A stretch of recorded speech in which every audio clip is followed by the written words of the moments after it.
This footage was filmed by the sole survivor of the Vega, the Soviet cargo ship which went down in the Indian Ocean on the 7th August 1950. To this day, the circumstances of this tragedy have never come to light, since no distress signal was ever picked up. Following the disaster, this passenger, whose identity we cannot reveal, filmed his daily log. The motor of his lifeboat has burned out and would appear to be completely unusable since the castaway is using his oars.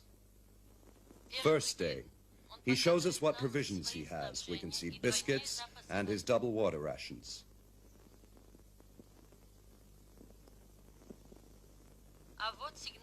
A flare pistol. He seems not to have any instruments for navigating or taking bearings. His morale is good. Third day. Morale is still high. The man jokes about wanting a smoke.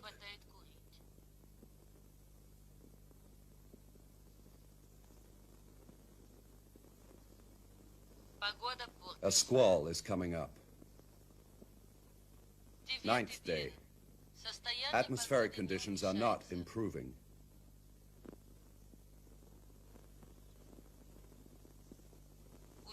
Fatigue is starting to set in. The man seems distressed.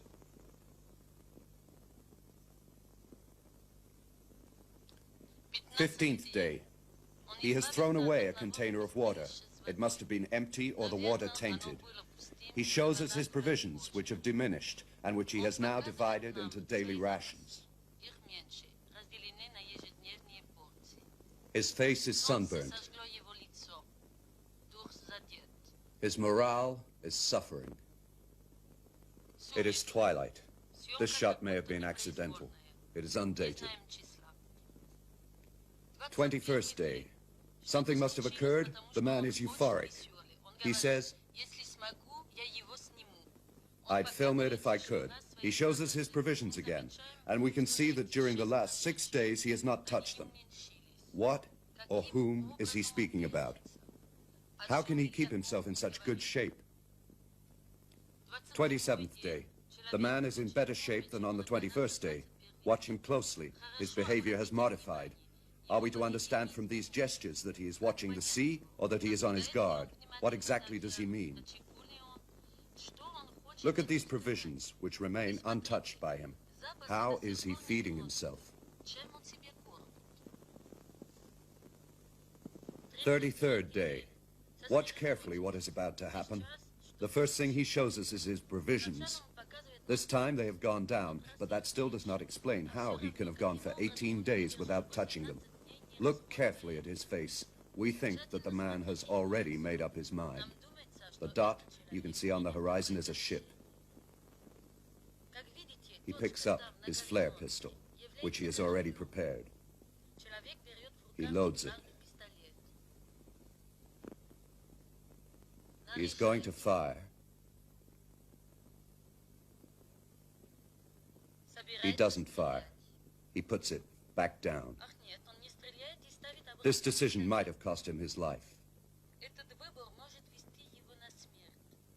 Without doubt, at this distance he would have been sighted.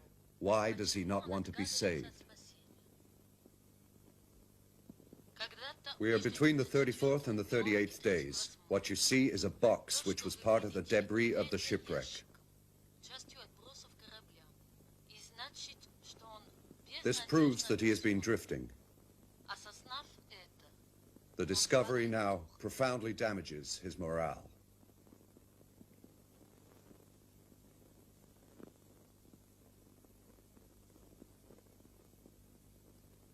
"39th day. He is very tired. His health is now endangered. He repeats, 'I don't see it anymore.' What or whom is he talking about? In theory, this man should already be dead.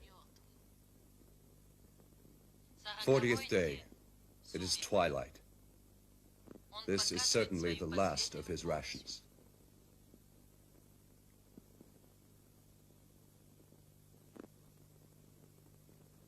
41st day.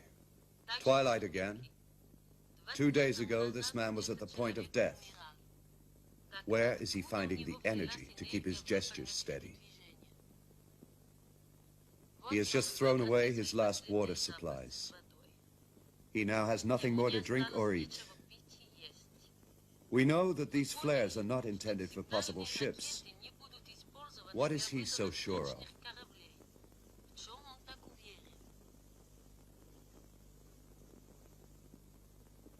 42nd day. Twilight once more. We do not know why he is filming, but presume that he is on guard and is afraid of missing something. Pay close attention to what you're about to see. Everything takes place very quickly. Look, this is not a natural phenomenon. It is what he was waiting for. It is difficult to give an opinion about what we have just seen. For him, the voyage is over. He leaves a message. He seems strangely happy. We do not think that it is a question of suicide. He is resolute. This man has a rendezvous.